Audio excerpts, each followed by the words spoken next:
भगवान के सुंदर नाम की महिमा गाई स्वामी जी।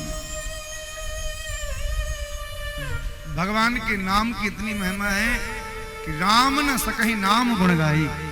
राम जी से भी यदि नाम की महिमा कोई पूछे तो हमारे राम जी भी अपने नाम की महिमा नहीं जानते।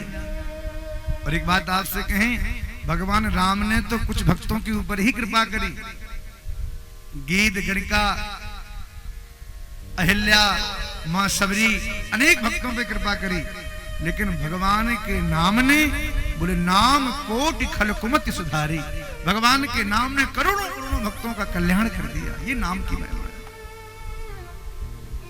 एक बार जब समुद्र को पार करने के लिए वानर राम नाम का आश्रय लेकर जैसे ही समुद्र में बड़ी बड़ी शिलाओं के ऊपर राम लिख के समुद्र में छोड़ देते तो शिला तैरने लग जाती और विशाल पुल का निर्माण चल रहा था।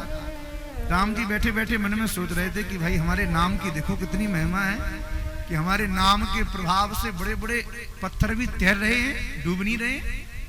तो राम जी ने सोचा कि जब नाम की इतनी महिमा है तो हमारी कितनी महिमा होगी, तो क्यों ना हम अपनी महिमा भी देखें।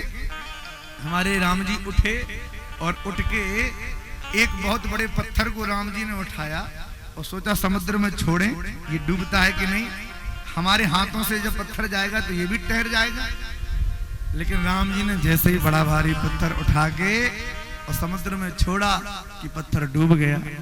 पत्थर डूबा तो राम जी उदास हो गए। हनुमान जी आए, बोले प्रभु क्या लीला कर रहे हो। राम जी बोले हनुमान तुम हमको ही देख रहे थे क्या। हनुमान जी ने कहा प्रभु हम आपको ही देखते रहते हैं निरंतर, ये क्या कर रहे थे आप। राम जी बोले हनुमान में देख रहा था कि हमारे नाम की इतनी सामर्थ्य है कि पत्थर तैर रहे हैं, तो हमने सोचा हम भी छोड़ के देखें हमसे तैरता है कि नहीं। हनुमान जी चरणों में गिर गए, बोले प्रभु आपका काम छोड़ने का नहीं है, आपका काम पकड़ने का है। आप यदि छोड़ोगे तो वो कहां बचेगा, वो तो डूब ही जाएगा। आप तो पकड़ के रखो, आप किसी को छोड़ो मत, आप पकड़ के रखो। राम जी के नाम से जब पत्थर तैरने लगे तो मंदोदरी ने रावण से कहा कि तुम अपनी डींग अपने मुंह से हाँकते रहते हो। राम जी का चमत्कार देखो कि उनके नाम से भी पत्थर तैर रहे हैं, तुम्हारे पास क्या चमत्कार है तुम बताओ। रावण ने कहा देवी कैसी बात करती हो, तुम कहो तो हम भी पत्थर तैरा दें, हम भी जानते हैं तैराना, चलो तैराओ हमारे सामने। रावण ने कह तो दिया। अब समुद्र के किनारे जैसे ही गया, बड़ा भारी पत्थर रावण ने उठाया और जैसे ही पत्थर उठा के नेत्र बंद किए और थोड़ी देर कोई मंत्र जाप किया और समुद्र में पत्थर फेंका कि वो पत्थर तैरने लग गया। मंदोदरी ने कहा वाह, हम तो सोचते थे कि आपके भीतर चमत्कार नहीं, आप भी बड़े चमत्कारी हैं, बड़ा प्रभाव है, आपने भी पत्थर को तैरा दिया। रावण ने कहा देवी ऐसी समझती हो क्या। महल में जब रावण पहुंचा तो मंदोदरी ने रावण से कहा कि एक बात बताओ, आपने जो पत्थर तैराया उस तैराने के पहले नेत्रबंद करके आपने मंत्र पढ़ा था, सच सच बताओ कि वो कौन सा मंत्र था, हम भी तो सुने, जिस मंत्र ने पत्थर को भी तैरा दिया। रावण ने कहा देवी यदि बता दूंगा तो मेरी हंसी तो नहीं करोगी। अरे नहीं हंसी नहीं करूंगी, बताओ मैं तो आपकी पत्नी हूं। रावण ने कहा मंदोदरी तुमसे बातों बातों में तो मैंने कह दिया कि पत्थर तैरा दूंगा, पर जैसे ही मैं पहुंचा मैंने कहा ये पत्थर यदि नहीं तैरा तो मेरी नाक कट जाएगी। तो पत्थर को हाथ में लेके मैं आंख बंद करके कह रहा था कि हे पत्थर तुझे राम जी की सौगंध है, तू तैर जाना नहीं तो मेरी नाक कट जाएगी। और मैंने जैसे ही फेंका तो वो पत्थर भी तैर गया। इसमें हमारा अपना कुछ नहीं, राम जी की कृपा से। भगवान के नाम की बड़ी सामर्थ्य। अरे भाई एक बार कोई नाम ले ले तो उसके जन्म जन्मांतरों के पाप कट जाते हैं। हमारे पूज्य गुरुदेव एक बड़ा प्यारा भाव देते हैं। महाराज जी कहते हैं कि राम ने और श्याम ने, भगवान राम ने और कृष्ण ने, राम जी का जन्म कहां हुआ, अयोध्या में। भगवान कृष्ण का जन्म कहां हुआ, मथुरा में, जेल में।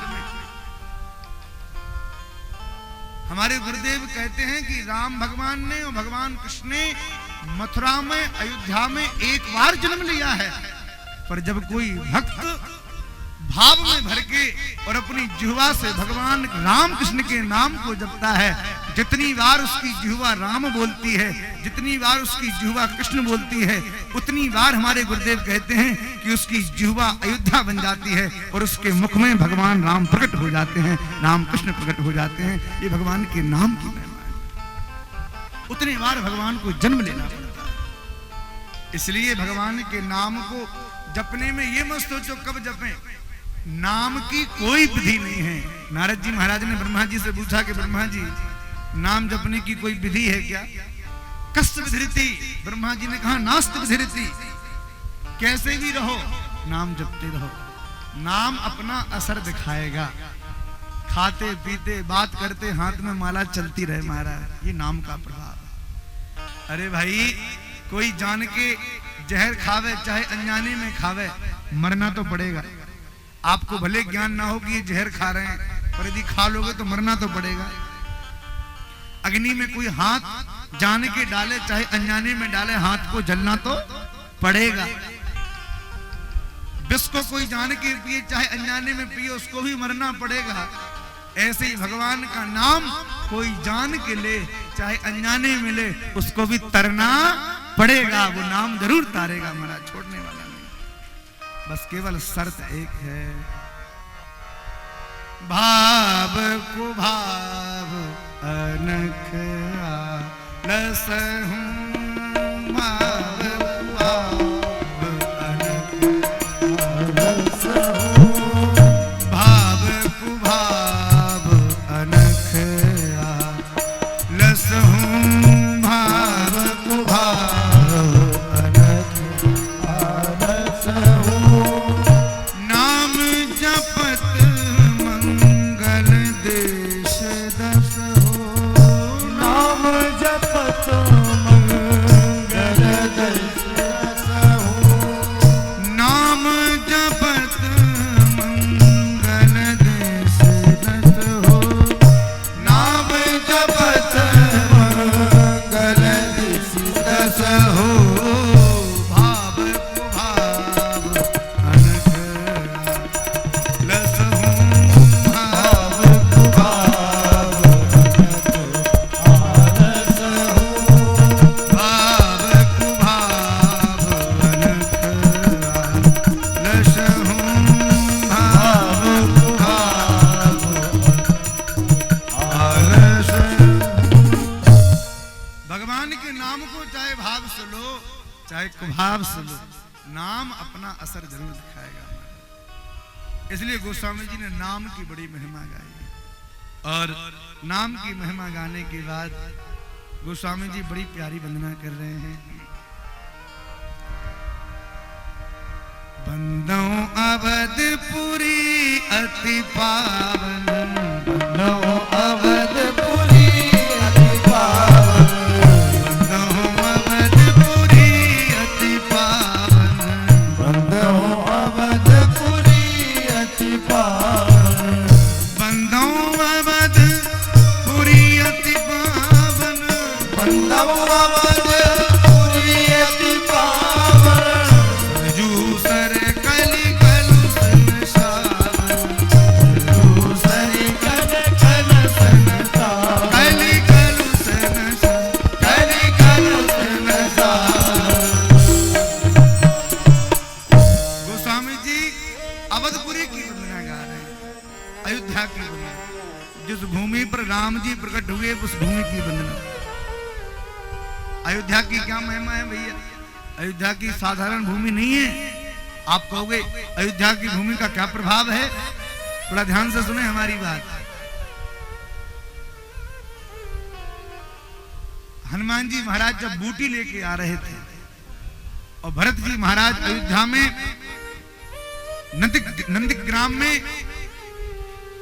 विराजमान होके 14 वर्ष तक भरत जी सोए नहीं है महाराज, जागते रहे थे भरत जी। रात्रि में आकाश की तरफ निहार रहे थे कि कहीं कोई राम जी के ऊपर खतरा ना होवे। और हमारे हनुमान जी महाराज उस विशाल पर्वत को लेके और अयोध्या के ऊपर से जैसे ही जाने लगे, भरत जी ने सोचा कि लगता है कोई दैत्य जा रहा है, कहीं राम जी के ऊपर ये विशाल विस्फोटक